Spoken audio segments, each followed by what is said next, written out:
If you are in this state in which you are doing things like check, check, check compulsively, but you don't enjoy anymore, you don't taste your actions, you don't taste the outcome of your actions. Maybe you have some achievements, you achieve something through your actions, but very fast it comes to you, I want to do something else, and you jump into the next action without enjoyment, without celebration, without sharing the outcome, the achievement. I'm sure you know this state. This state is like the biggest, probably, sickness we have in today's world. This compulsive action that is not anymore creative, that is not anymore joyful, that even though it is creating some kind of external abundance, we don't even enjoy it at all. I was contemplating this during these days, and I wanted to share with you about this state, how you can understand what is behind this state, why we enter in this state, and how we can go out from it, how we can come back to the state of creative action, to the state of inspirational action. You can see in the kids, for example, they will never tell you I need to play or I have to play, and then I have to talk to my friend, and then I have to run, and then I have to go to eat. It is not, there is no have to.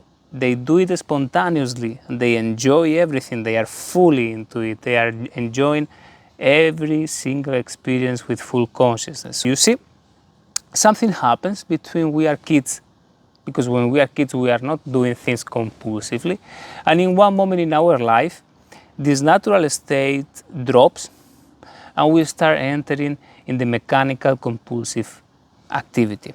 Why this is happening? I want to tell you that there are two ways we can use this physical world. There are two ways that we can act.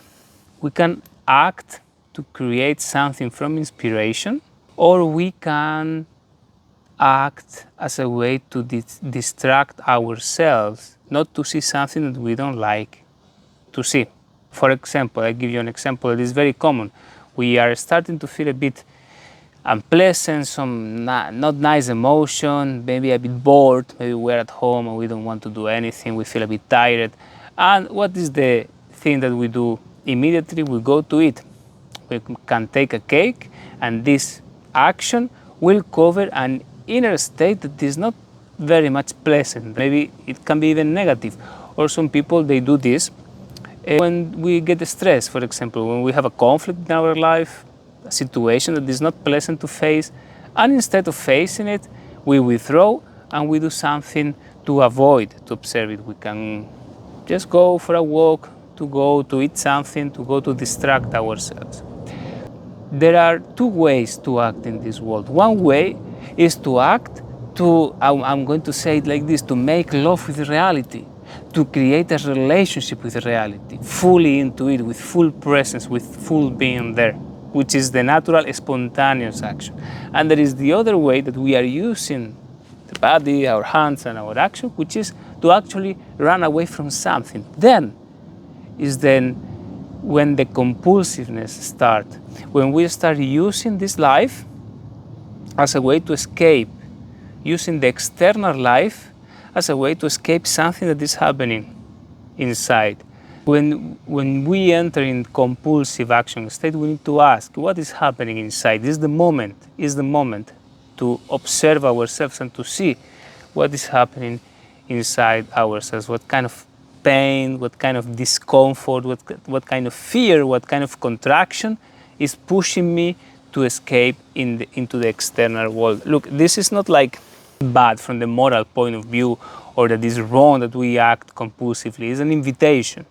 It's an invitation for us to observe our inner world, to see what is happening there. Usually, if you are working with spirituality, with personal development, with shamanism, as we are working here in Inner Spark, you probably know the word karma. Karma is, we can call it the amount of pain, conflict, contractions that we receive from the past. From the past, it can be our family, or it can be what we receive from society, from our village, or from our past lives too. We all carry this in this world. We cannot escape this. This is kind of a debt that we have in this world.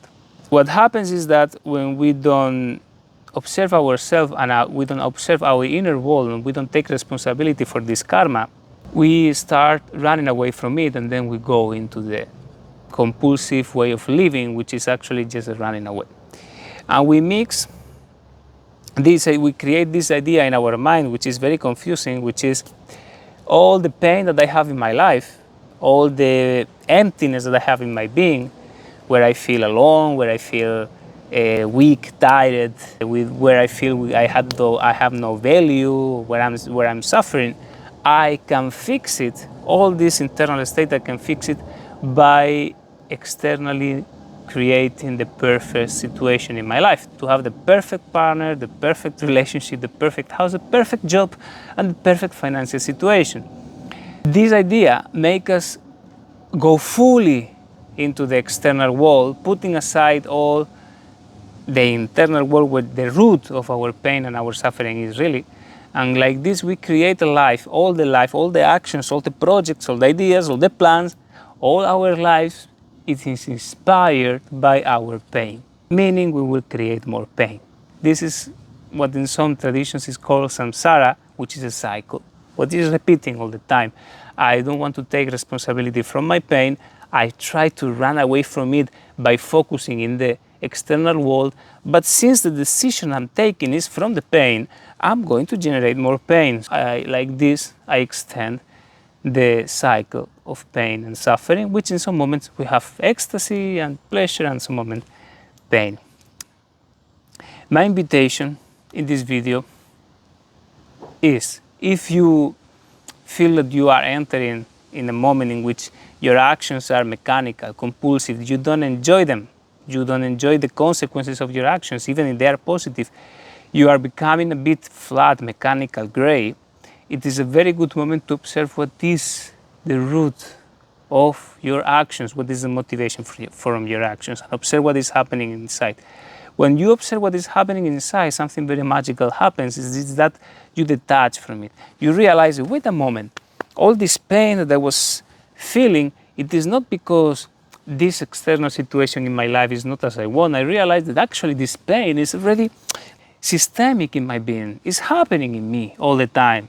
It's not connected with the external world, so I cannot heal it through the external world. And you will become more aware, more free, and more detached from this internal healing process that is happening all the time for everyone. We cannot escape it.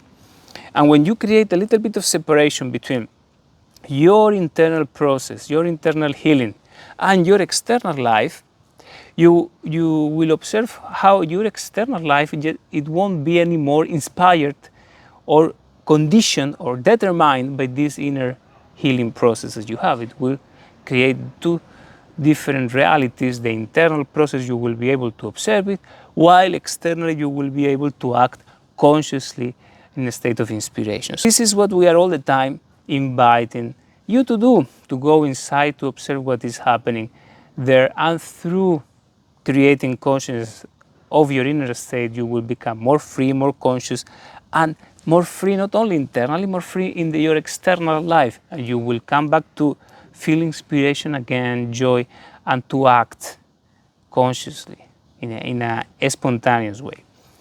I wanted to finish this video to invite you, because these words are very beautiful, but in the end of the day, what matters is your experience. In 1 week, 1 week and a half, 26, I think it's 26, I'm not sure, 25, I think. July, Friday, we are going to go in the new moon during the night to make a night hike here in Brussels, if you are in Brussels. It will be very, very beautiful night hike and night meditation in the forest, in the new moon, and in this environment, in the silence of the night, in the forest, with no moon, with no light, with the drum who will come with us. The spirit of the forest will be very powerful experience that will help you very much to go inside, to observe yourself. If you see that these days, you know that you are processing something, that you want to create more awareness and more detachment, more distance between you and your healing process, to become more, to own it better, I invite you to come to this meditation. This ritual is going to be amazing. It is actually an ancient shamanic ritual that we received from our master. We will be guiding you. It will be maybe a bit intense because the forest in the night is impressive. It will awake sensations, emotions in all of us. But we will be together, we will pray, we will make it for our best intention, and it will be very beautiful. I invite you to come. I will leave you the information here, or you can send me just a message and I will give you the information. And I wish you to have a wonderful day full of inspired actions.